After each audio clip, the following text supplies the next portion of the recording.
Welcome back to Placeholders Podcast, everybody. I'm Caley Fretz. Joining me today for the first time in a while, Abby Mickey. What are you bringing to the table in today's pod?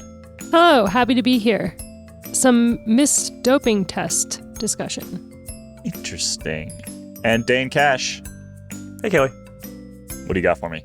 I was waiting for you to ask the question. I got Sam Bennett, I got Rigoberto Urán's telenovela, and so much more. Stay tuned to find out. Ooh, stay tuned to find out. Kit Nicholson, what do you got for me today? Brown shorts. Brown shorts. Oh, good. Oh, good. Well, I feel like that is obviously, of the things that have been listed thus far, that's where we must begin. Let's get straight into today's episode. So, we have titled the first segment of this podcast, The Great Brown Shorts Debate. So, Kit, explain from where this storyline comes. Well, Monday marked the big AG2R, what do you call it, press conference event for 2024, launching 2024. That's the word I was looking for. So they finally got around to announcing the transfers that I think everybody knew about already, for the most part anyway. But the big news, besides the new team name, is that as Decathlon AG2R Le Mondial, they are saying goodbye to the iconic brown shorts in favour of a fairly, well, I suppose you could say it's smart, but it's minimalist, homogeneous cycling circa 2020X, I don't know. Black shorts and some blue and white on the jersey. And I think yesterday was a day of national mourning as a result, international mourning. So we're sad about the brown shorts going away as a group? I'm sad. I quite liked them, actually. I think it was a cool combo, and nobody else had it. And as you point out, Kit, now they're just sort of just like everybody else. Yep. I don't care. I'm not fussed. Oh, come on, Abby. No, you have to have an opinion. This is sports you gotta talk come radio. in with a hot take. Gotta come in with a hot take. You know what? I love the new kit. I think it's great, minimalist, and to the point. To the point. I don't actually feel that way, to be fair. Just because I have to have opinion, I guess. I don't mind them getting rid of the brown shorts. It's fine. I was actually surprised by how vocal, well, the internet has been and how many people have come out in favour of the brown shorts now that they're disappearing. Well, we were talking a little bit about this yesterday. The brown shorts are kind of, they were ahead of their time. Because if you look at all the sort of very fashionable outfits that are out there right now, all the kit manufacturers, thinking like the Pas Normals of the world, right? There's lots of brown around at the moment. There's lots of brown shorts happening at the moment. It seems to be the kind of in colorway of the year. And right at that precise moment, AG2R, sorry, what was the full name again? Decathlon. AG2R Le Mondial. AG2R Le Mondial. They've gone back to the full AG2R Le name. Mondial. Okay, gotcha. Decathlon AG2R AG2R Le Mondial. They decide to go in the opposite direction, which I think is, in some ways, as bold a move as going brown to begin with. It's a fair point. Maybe this it's not. Maybe this is It's black shorts. The move that's going to define style for the next decade. Well, Like if the brown shorts, presage to this moment, maybe 10 years from now, what they're wearing now is going to be the hot thing. Well, they were quite striking before they went brown. That kind of blue, and before, I think it was when AG2R as a company did its rebrand in around 2010, because they had that kind of, well, it looked like word art, the logo before, the blue and yellow, maybe. And There's a little bit of yellow and a lot of white, like the Laurent Brochard era. Yeah. So if you're thinking of some of the greatest mullets in the history of the pro peloton, Laurent Brochard is one of those, and did so in a AG2R kit that looked actually not that dissimilar to the one that was launched yesterday. Blue shorts instead of black shorts, but otherwise very similar. It is awesome. They should just bring that back. Like a very striking blue and yellow on the side panels of the bips. That would be hard to miss. Well, there's already a Pro Conti team with that kind of colour schemes, and there's Flanders, Baloise. Although it's more yellow, I suppose. I think we had the harbinger of this happening when they said goodbye to the AG2R logo a few years ago. That, I don't know how you describe it, the interwoven sky blue and brown hatching, which, yeah, I think that was the one jersey that I was happy to see being the same every year until it wasn't anymore, because every other team you'd be like, oh, it's still boring and it's still sky with the black jersey and the blue line down the back, but the brown and it was just like, yeah, they're still about, and absolutely recognisable, especially with Romain Bardet looking all kind of, I don't know, slightly ghoulish with his incredibly long limbs and also long sleeves, the elbow length sleeves. I was quite sad to see how off the shelf it looks now. Yeah, it looks very off the shelf. I'm genuinely sad to see the brown shorts go. I do think that they were a nice way to just break up the peloton. I really like the fact that it's decathlon and they're going to be riding what we're pretty sure, and I've checked with the tech guys on this, we're pretty sure are the cheapest bikes in the pro peloton. The Van Rysel. We don't have a whole lot of decathlon here in the States, so it's not a bike that we come across all that often. But yeah, it's essentially like the house brand of decathlon, which for those in the US who have never come across this brand before is like a giant sports store. Like what's a giant French Dick's Sporting Goods, Dane? Yeah, you think? I was actually just talking to my dad yesterday, and I described it as a French sports authority, except Sports Authority they're not doing well. They are all bankrupt. So this is very different from that in a way. It's a successful sports store in France, very successful. They have a lot of money, which is really good for this team because it means lots of money coming in. Yeah, in fact, Van Rysel as a bike brand they're doing some interesting things. They sponsor a cross country mountain bike team that's pretty good. Like they have a quite a decent mountain bike, the top of the range, but the top of the range is like, at least in the store. Granted, the one that the pros will be riding is probably slightly more tricked out in terms of componentry, but like you can buy the top of the range Van Rysel mountain bike for like $7,000, right? Which for any other bike brand out there is middle to lower middle of the range at this point, which is great. And I think it's cool to have a pro team on a bike brand that isn't, I don't know, quite so bourgeois. They're also going to have it looks like their helmets and the clothing and all that. I imagine most of their equipment is going to be provided by the same, which makes a lot of sense too. Decathlon is, I've had a lot of holidays in France and seen a lot of Decathlon around, but bought mostly inflatable pool toys, I think, than anything else. But a couple of bike pumps, which lasted the holiday. But yeah, no, I've done that with my travel bike before. It's a good thing they're not riding B-twin though, because that's kind of for anyone in the UK, it's a Halfords bike kind of thing where you never see a B-twin without black gunk caked all over its chain. It serves a purpose. There's yeah, for sure. Yeah, no, there's a market. My bike was caked with black dirt until I started writing about them 10 years ago. So it's we've all been there. It's about getting on bikes. And I think that's what Decathlon's trying to do. And that's why I think that this sponsorship is cool, because like I said, it's a much more approachable brand. It's a much cheaper brand, just straight up cheaper brand. They don't like using the word cheaper because it makes it sound cheap, I guess, but affordable. It's more affordable brand. Yeah. That is good. That is what this sport needs right now. We don't need another $20,000 Specialized or Colnago floating around. We need a bike that's being ridden at the Tour de France that you can buy for less than, it's still going to be ridiculously expensive, right? It's still going to be a $9,000 bike or whatever it is. It's just not going to be a $15,000, $20,000 bike. There is some other news out of AG2R, which this is the whole AG2R segment here. Dane, they're now a sprint team. That's not really something that they do. Until now. So I was looking at this team presentation yesterday where they unveiled that Sam Bennett is joining the squad. Of course, former green jersey winner at the Tour de France. He's won, I think, 2 Tour stages, he's won a bunch of Vuelta stages, and he will be coming aboard to AG2R after his 2-year second stint at Bora. I would say 3 years ago, Bennett seemed like kind of the top sprinter of the moment, and then he had some knee issues. He had a bit of a falling out with the Quick Step organization and its manager, who sometimes has falling outs with people. I think we fell out with him. I'm not sure, Lefebvre, I'm not sure he's aware. I see. But do you guys feel like we fell out with him? I don't know if we were ever in with him, is the other thing, though, But I think you start from a position of having fallen out with Patrick Lefebvre. That's my impression. Right. Well, it seemed like Bennett was friends. They were doing great, and then this whole knee thing happened, and then it kind of worked out for Quick Step because that's ultimately what had Cavendish head to the Tour and win a bunch of Tour stages. Anyway, Bennett left Quick Step, went to Bora. He was pretty good last year, won some Vuelta stages, but then very quiet 2023.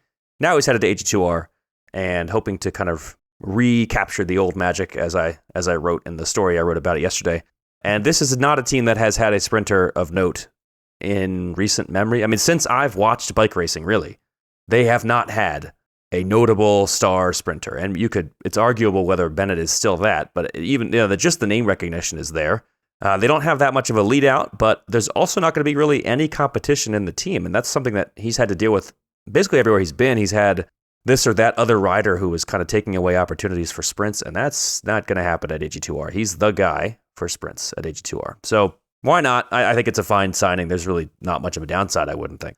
They have also signed Dries de Bont from Alpecin, and he was, until the past couple of years anyway, he was a pretty crucial part of the Van der Poel/Philipsen sort of situation.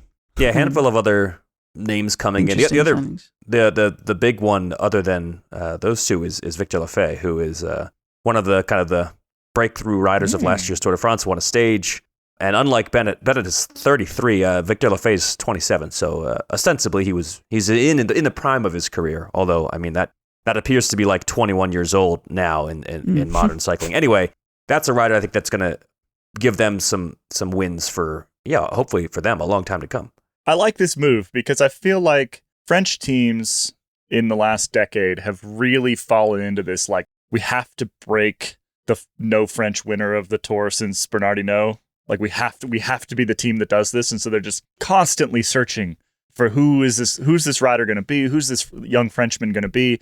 Can we sign him?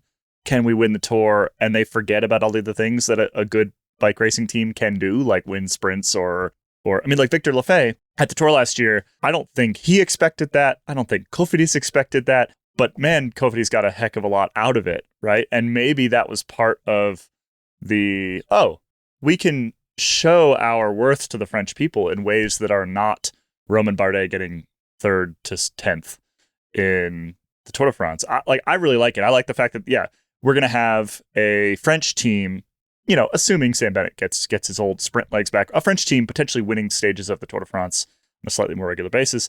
You've got Bennett, you've got Lafay. You do still have like some GC threat over there. I mean, you've got Ben O'Connor, a bit of Benoit Cosnefroy. Like there are some of that sort of type of rider still at AG2R, and I would assume that they will be unleashed toward the GC in a way that they normally would. But it's going to be a more well-rounded team, and as long as they feel like they can support each one of those riders, and they can figure out a good calendar, and they can figure out how to get everybody working together, it's a team I imagine we're going to talk about a lot more next year than we talked about this year, and that can only be a good thing for the team, right? And for French cycling. For the sake of French cycling, I do hope that's true. The one sort of concern, it's something worth noting, is that they've actually done this before. Where, I mean, they have not been as tied to that GC ambition as say, a FDJ. Remember, they signed Greg Van Avermaet and Oliver Nassen, both of whom, well, Van Avermaet was sort of already in the end of his career by then, but Oliver Nassen seemed like he was going to be pretty good, and it just hasn't really done much in the last several years. Nassen looked like he was going to be good for AG2R. They brought on Greg Van Avermaet. It looked like they were going to have this great duo, and then neither one really since then has done much. So hopefully this, for the team at least, hopefully this is a change from that, where they actually do get a return on their attempt to diversify their portfolio. Yeah, I mean, the other way that this goes is Sam Bennett is 33 years old. Exactly. Is not going to win Tour de France sprints anymore, and they probably just spent a bunch of money on a rider that won't win enough sprints anymore, and that would be a bummer. But I like I said, I hope for the latter, not the former. Or the former, not the latter. You know what I'm talking about. You know who you are. Before you move on, just a really fun fact. Sam Bennett is not the first Irishman at AG2R. Nicholas Roche was there back when he was Irish national champion in 2009. And when he was trying to be a GC rider. I believe Bennett mentioned that in the story, how that, he was able to speak to some people who had been with this organization in the past, and that helped him kind of make this decision, because there have been people in his orbit who have been, part of the team. Does Bennett speak French? I don't think he does. Well, he had a great Instagram post about how he doesn't really speak French. Yeah, head over to the Sam Bennett Instagram, and he's got a reference to Friends, Joey trying to speak French. But he'll learn, I was thinking more like Ben O'Connor trying to speak French in the Netflix documentary, the Unchained documentary, where Ben O'Connor is just sort of like wide-eyed, trying to take in what the director is saying, and clearly it's just going in one ear and out the other. That's kind of more what I'm imagining. Well, it's a very French team. It's like they're not going to switch to English for Sam Bennett. That's not going to happen. Presumably, well, there's a good chance that they don't have a full lead out for Sam Bennett, I don't think, but he's not going to go to the Tour a single entity, and the team supporting him 100%. So maybe we'll get to see Ben O'Connor and Sam Bennett, the kind of bad boys at the back of the bus, not understanding anything in the next series of Unchained. I look forward to that. Well, let's take a quick break.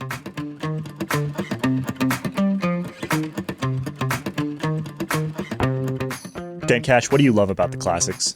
Oh, man. Put me on the spot. It's my favorite time of year. Best racing in the world. I mean, the fans are nuts for this racing. It's the only place where the people really turn out in a way that is just unique. There's the Flemish folks and Northern France, I guess. They're really into their bike racing, and I just love that environment. Do you want to go this year? You know, I would kind of like that. They have good beer, too. I don't think I mentioned that. Would you like to go and hang out with a bunch of Escape Collective members? I can't think of a better way to enjoy the classics, Caley. That sounds really great. Well, do I have great news for you, Dane? Because we are partnering with Bike Style Tours. We're doing a 7-night classics trip this year. We're going to be based in Kortrijk in a 4-star hotel. I'm pretty sure I know which hotel it is. I think it's the one where Quickstep stays every year. I'm 90% sure about that. We're going to ride with Johan Museo. He's going to teach us how to ride on the cobbles. We're going to ride to the famous Roubaix showers and go check them out, go inside them. We're going to go check out the Flandrian fields from World War I. We've got entries to the Paris-Roubaix Sportif just ahead of the Big Roubaix on Sunday. You are going to be fully supported. Transfers from the airport, bike hire, assembly if you want it, ride guides, nutrition, hydration. Plus, you get to hang out with all of us. So if you are an Escape Collective member and you want to join us in Belgium this spring, head over to escapecollective.com/summit and register your interest. If you're not a member yet, become a member and then do the same thing I just said. Welcome back to the show, everybody. Dane, Rigoberto Urán has a telenovela in Colombia. First of all, what is a telenovela? And second of all, tell me about this thing.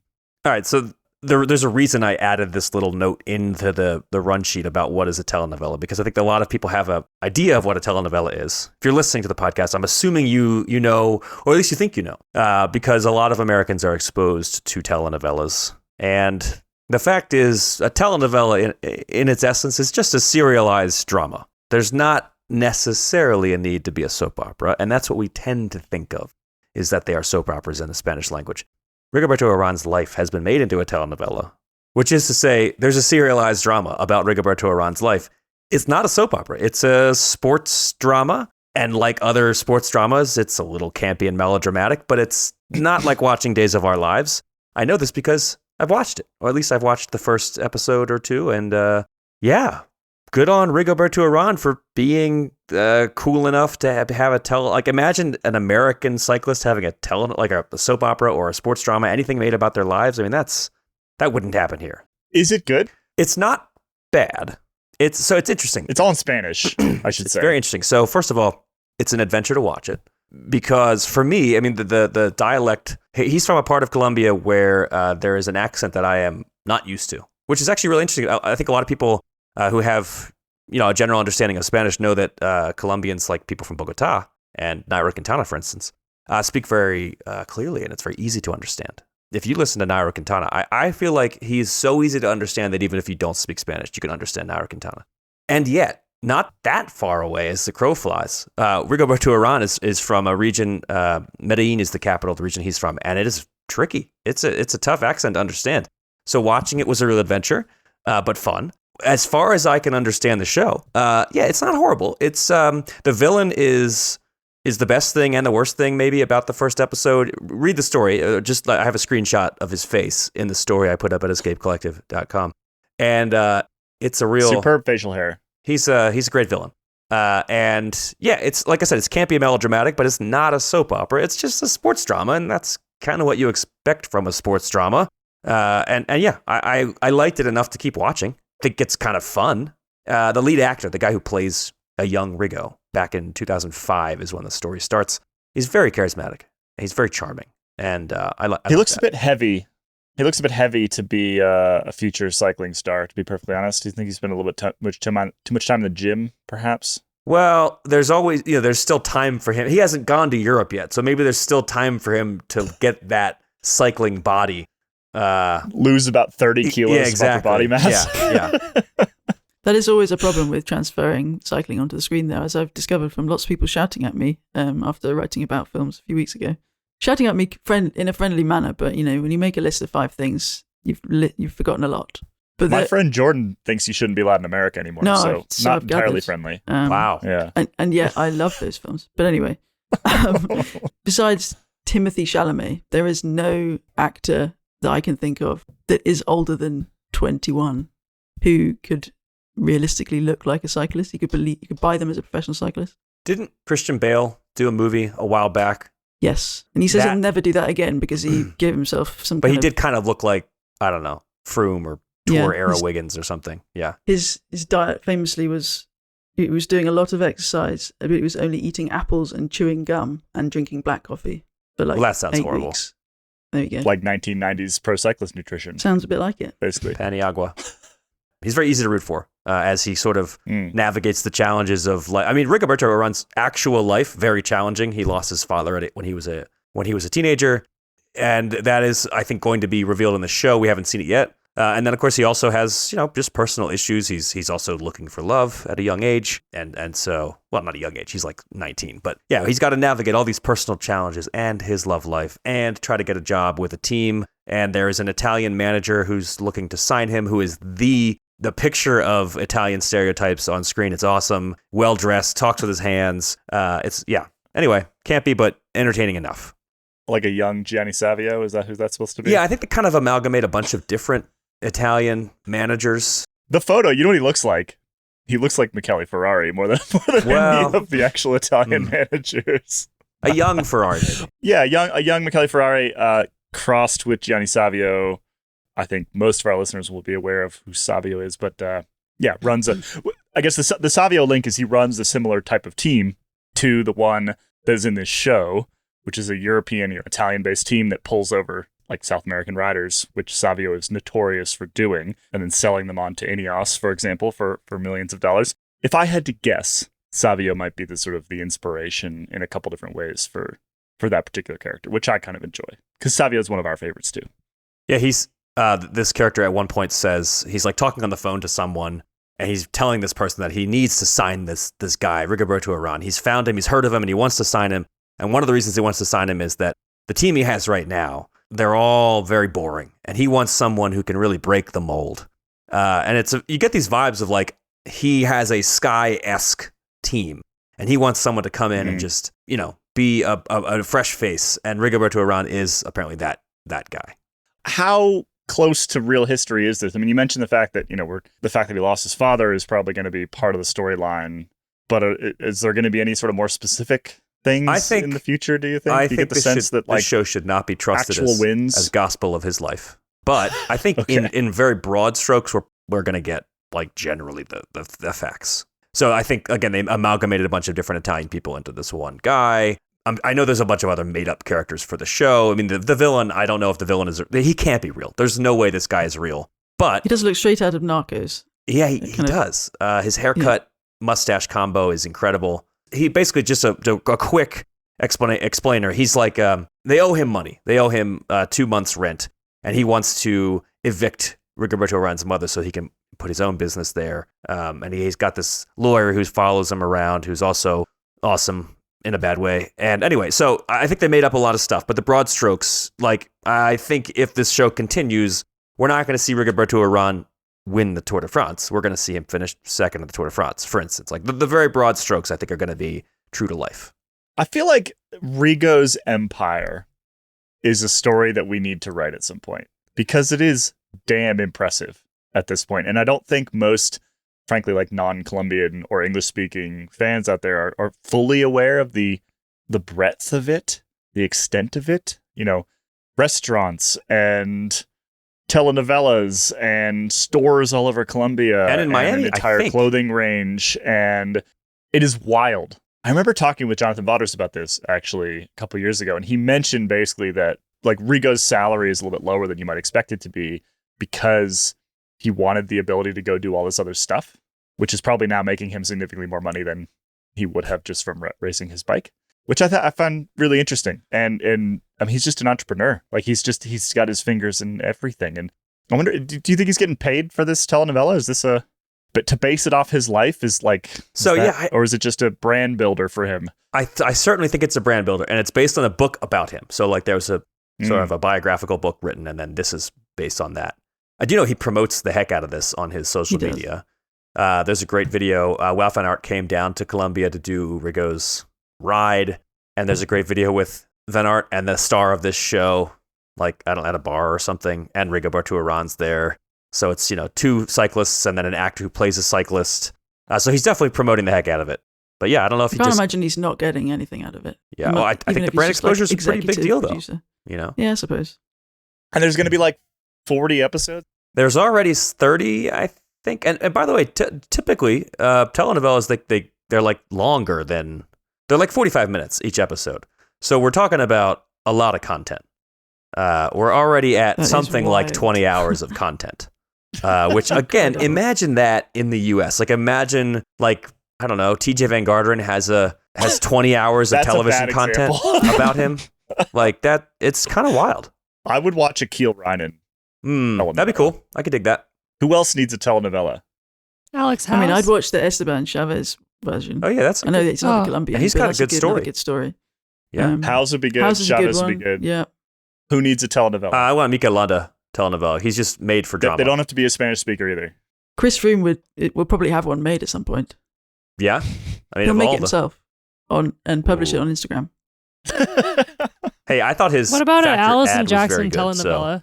I would watch the hell out of that. Alison Jackson. That would be amazing.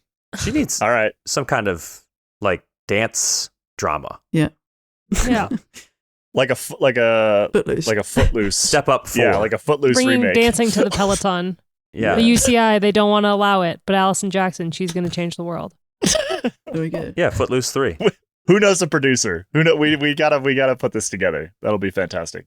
All right, well, go check this. Well, actually, I should say, Dane, how can people check this out? Like, can you watch this if you're in not in Colombia? The answer is yes. If you're outside of Colombia, the answer is do what you normally do when you're trying to watch a bike race. If you're an American, you may have some familiarity with how to find content that is difficult to find, and it's out there. It didn't take me much time to find a stream to watch. Get a VPN. We can say it. I'm over protecting these cable companies. That's I'm true. over it. You don't even in this case, much like with cycling, like I even found it without a VPN. Like it wasn't even that hard. There's streams out there that are, Right. Yeah. The Tiz cycling of the Colombian exactly telenovela world. That. Yes. The Tiz cycling. And there's a bunch of like Tiz cyclings for telenovelas. There's a lot. Because it's a huge audience. Fantastic. I mean, hundreds of millions of people as opposed to cycling, which is like the 4 of us are trying to do this, So if you were to Google Rigoberto Urán telenovela, I'm pretty sure I Googled Rigo Capítulo 1, which is Rigo Chapter 1. And like within 5 minutes, I was watching it. So as a side note for our American listeners out there, I tried over the weekend to trick Eurosport into letting me see it. My VPN was working, but billing address is what tripped me up. And this is important. If you listen to our emergency episode about GCN, there is no guarantee that we're going to be able to watch bike racing that was previously on GCN because at the moment Discovery Plus does not have a live sports thing in the United States. And so we need to figure out how to get Eurosport or similar. I'm trying to figure that out. Cosmo and I are digging into this. We're going to figure it out. And when we do figure it out, we will tell you how to cheat the system because we're looking out for you. But my initial attempts last weekend did fail. I thought that was worth mentioning. Well, Dane, thank you for your book report on the Rigoberto Urán telenovela. Yeah. We very much appreciated that. Let's take a quick break.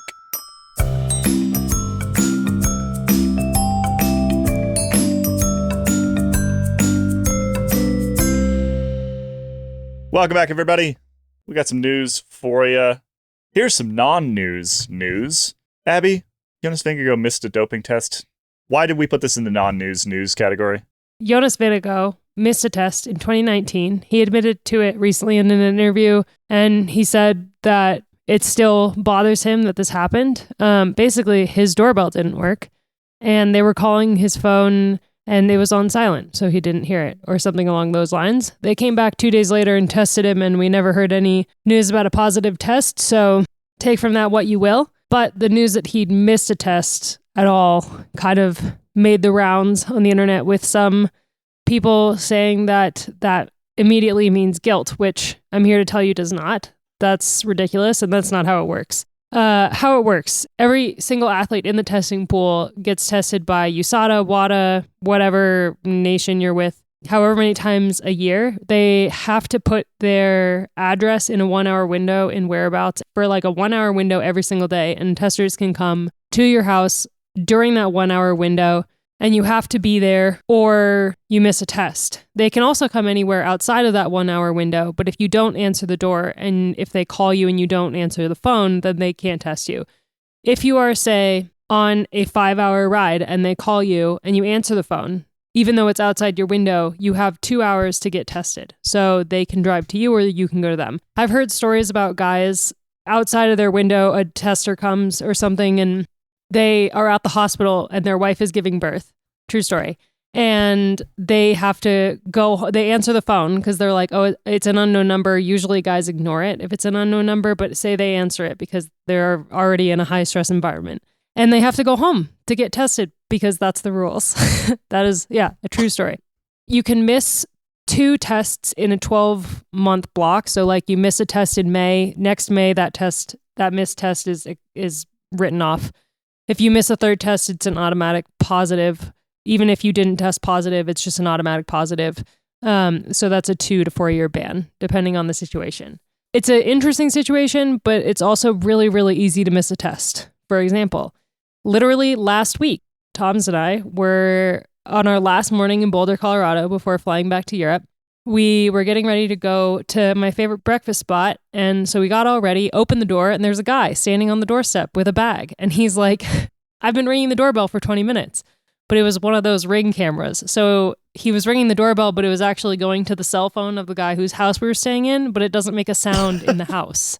So like, had we not opened the door, then he may have missed a test because the doorbell doesn't make a sound in the house because it's too fancy. It's literally that easy to miss a test. There was like a huge situation back in 2016 where Lizzie Dagnan missed 3 tests and had one of them basically taken away because it was the tester hadn't done their job in trying to find her and was able to race the Olympics. But because of that happening to her entire career since, there have been people out there who've labeled her a doper because she missed tests, which is ridiculous. Yeah, I think the reason why we have this in the news section is exactly that, which is it's one of those things that certain elements of media and certain elements of fandom certainly like to grab onto and point at as like as evidence of something. And it's I guess part of the reason why, Abby, we wanted you to tell some of those stories there is to really push back on the fact that a single mistest is evidence of anything, and really that it's one of those things that it's just not really a story. And I guess you kind of appreciate the fact that Jonas Vingegaard came out and said it, right? Like, he didn't have to tell anybody, and the fact that he's stood up and said, "Yeah, I missed one. I wish it hadn't happened." I think that's a good response to it, but really, it's not a story. Like I said, these things float around. People start yelling about them.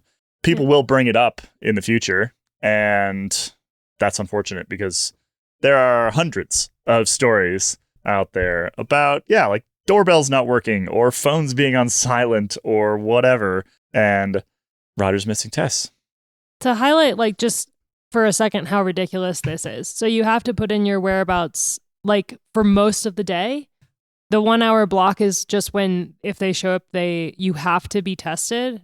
But they can show up anytime. And if you're, like, say, traveling that day and you answer your phone, you have 2 hours to get to where they are or for them to come to you. Otherwise, it's a missed test. And so you have to put in, like, on this day, from this time to this time, I will be traveling, just so you know. I've heard stories about guys and gals who have literally been in a race and the tester comes to their house and they miss a test, and they're literally in a race doing the job that they are being tested for and they have a missed test.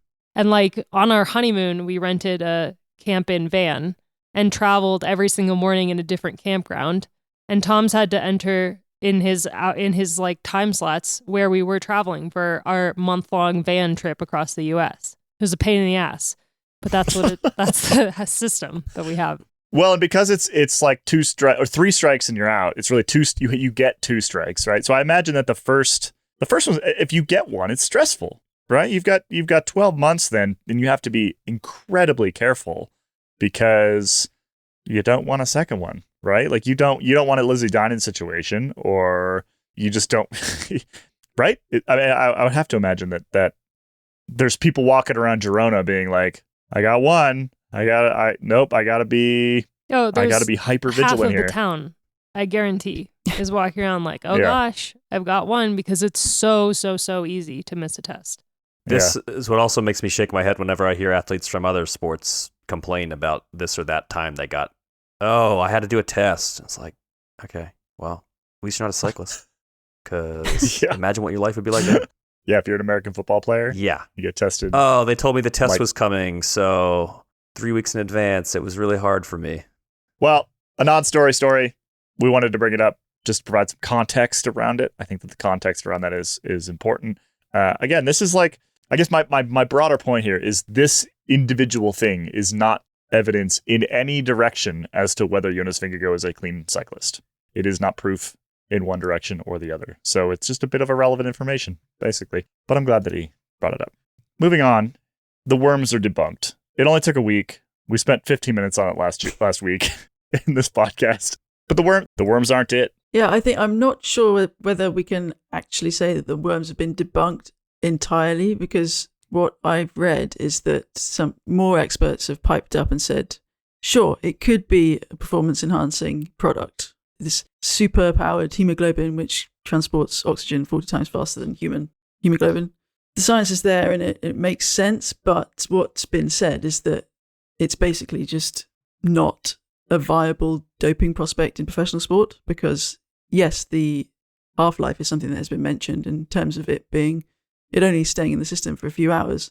But if you're being tested in competition, you're being tested as soon as you get off your bike. So that's within 4 to 8 hours, which is what researchers have said is a window. And we've also already seen some riders have been tested before they get on their bikes.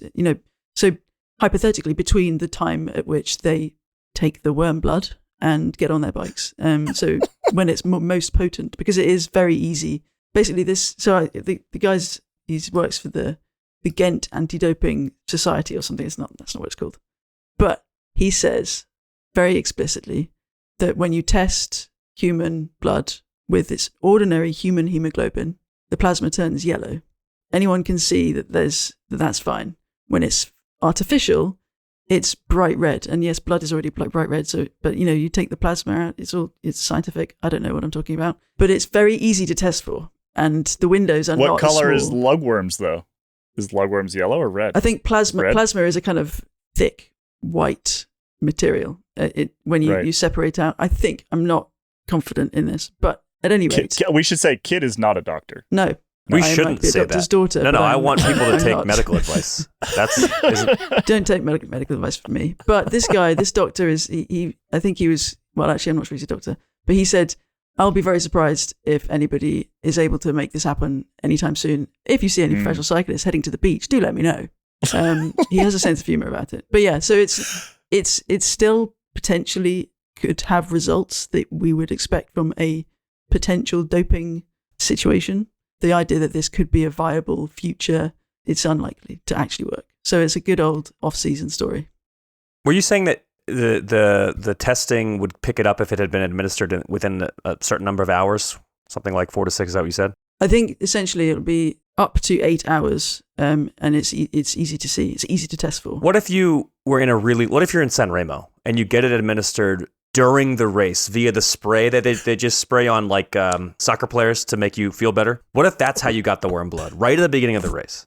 And it's a good point, because the way that it is now regulated in Europe is by these medical patches. So if you've had surgery or it makes the healing process faster. So I suppose there is a version of this where you scrape your knee and you whack a plaster on it. Boom. And you've suddenly got worm hemoglobin floating around. But I think the point is that in cycling, as we've just been saying, it's so heavily regulated, so heavily tested, that you might slip through the net once or twice, as anyone tries to or has done in the past, accidentally or otherwise. But it's not going to be something that could be a systemic method of doping and performance enhancement. I'm enjoying Abby's facial expressions throughout this entire thing. I think, frankly, if someone was on the worms, I would almost applaud them at this point. I think, if you can figure out how to make that work, go for it. No, that's not true. Well, okay, so the worms they're not debunked, But the sort of usefulness of them, other scientists are pushing back, which, for those who recall last week's episode, one of the things Ronan was kind of intimating was that the timing of this in terms of marketing for this doctor's new invention seemed somewhat coincidental. Maybe that there's additional credence to that particular theory. I think at this point. Last news for today. Abby, the UCI is UCIing once again. It has increased fines and penalties for a number of things, including sock height. Is that right? Yeah, in latest, the UCI is going to UCI after they tried to get all strict and weird about punishing cyclocross racers for missing World Cups. They've very quietly increased the fines and point deductions for a ton of random things like sock height and appropriate clothing during podium presentations. You can now lose 2 points if you don't have appropriate clothing during podium presentations, whatever that means. Non-compliant clothing in... I have no idea, Dane. I don't think they even know. You have to wear a shirt, Dane. Yeah. No shirt, no shoes, no service. I believe that is the phrase. They've upped the fines for non-compliant clothing in races, with higher fines and point deductions for Worlds and Olympics. So national team stuff where the nations have way less funding than teams. So gotta love that. Shoe and sock covers there's a new wording for the rule. The height of the sock/shoe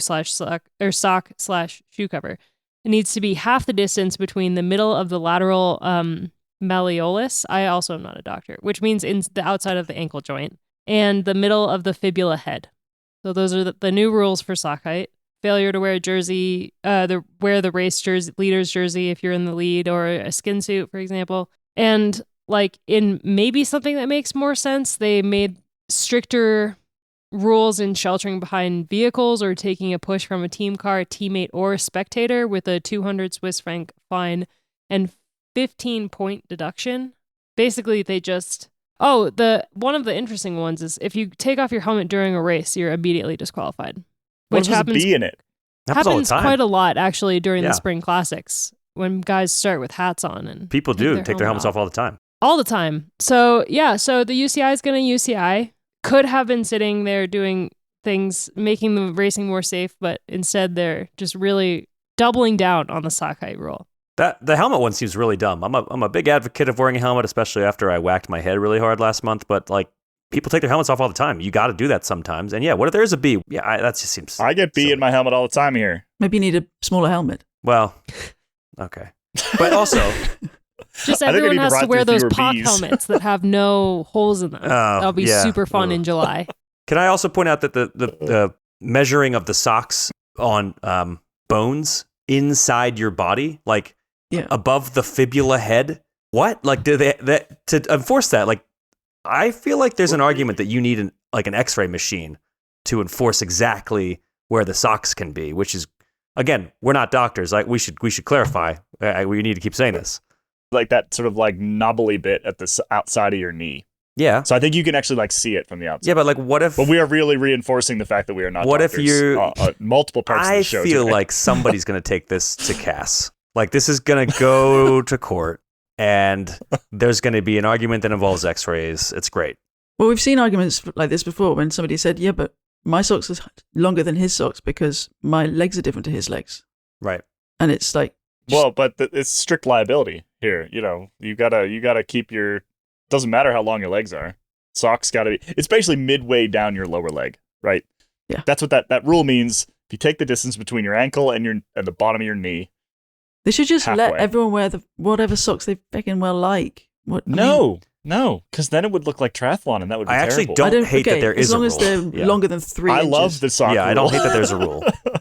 I am pro sock rule. It just takes up too much time. That's right. Imagine just picture in your mind right now what Ronan would wear if the UCI let him. Let's have a minimum sock height then. That is also... That would be a great rule. No more ankle socks. I never want to see another ankle sock in the peloton ever again. Erica Carney, I'm looking at you. No ankle socks. Listeners should know I wear ankle socks sometimes when I ride, and I always send Abby a photo when I do. It's not often. I usually don't wear them, but I do send. Vomit. I sent a photo of my ankles just to really, because she loves the ankle socks. Can I backtrack a little bit to the helmet thing? Because we've obviously seen, I mean, I've got a picture in my head of the Giro stage, which was apocalyptic earlier this year or last year when everyone was doing, I don't know, dressing up race, try and get themselves warm or change into dry clothing. And there were a lot of helmets coming off then while they were riding along. Is it a case of not taking your helmet off while you're on the move? Do we think? Because surely... I think you could stop on the side of the road. Yeah, and take your helmet off. That'll be allowed, right? For sure. So is it that big of a deal? That's perfectly reasonable, isn't it? No, stopping in the middle of a bike race? No. You know what? Professional cyclists, I know this may surprise all of you. They're quite good. They're quite good at riding with no hands. You say that. Yeah. But I have know you a seen the couple video that from the Tour of Guatemala? Yeah. Yeah, exactly. Okay, Kit. so how about we can get a license? There's an additional license. You can pay the UCI for it, perhaps. They can make some money. 10 euros, 20 euros. You get a riding with no hands license. Primoz Roglic won't get one. You have to go navigate. You have to go navigate a parking lot at the UCI headquarters in Aigle. It's your gym teacher. They put some cones out. You got to keep your hands in the air and you got to navigate around the cones riding with no hands. And then you get your no hands license. And you can take your helmet off whenever you want. How about this is a solution? Be a lot I don't of think riders that who it's won't pass about that. taking your hands off. I'm not sure that's what the It's the rule. It's the changing of the it's It's that your head is exposed.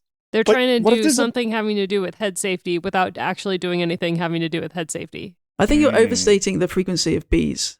Okay, but I do think people take their helmets off all the time for a variety of reasons, regardless Yes, but of most of the time not when they're in the It's not in usually the heat of the bee moment. or wasp or hornet related. It's mostly when they are changing their clothing. That They're is not true. going to do that when they're in a breakaway trying to win a race. They're going to be doing it when they're in the kilometer 50 of 290 when they're riding along having let the breakaway go. We should be doing everything we can to save the bees, Kit. They're very Oh, important. I agree, but no, I'm Wait, refuting how did your this become claim saving that the bees? yeah, I'm saying I've had a bee in my helmet 0 times in my life, and you've had it. I mean, yeah. So I feel like think I you're- get a bee in my helmet like once every other ride. See, I had think a that's fair your few, problem. yeah. That's not a everyone. in Why are cycling you problem. riding through their homes, Caley? They're just trying to live Maybe their it's- lives. Maybe it's because I'm mountain biking and I'm out in the woods. I don't that's know. yeah, I don't maybe. know. Possibly. Maybe this I is feel like- maybe it's just Yeah. helmet issue. Maybe we can write an article on what helmets will keep bees out of your head. I have a Giro, one of the new ones with the spherical thingy, and it does have some big holes I think in it's the front. Yeah, the well- POC is the Sort of channel solution. the bees. Yeah. I think we've talked about this for longer than we've talked about anything else. That's what we do. That's what we do. All right, it is time. It's time for us to wrap up the news here. We have our defending champion back yet again for this week's Weekly Pain. Jesse is back. He's going to take on Dane or Ronan. Let's get over to it.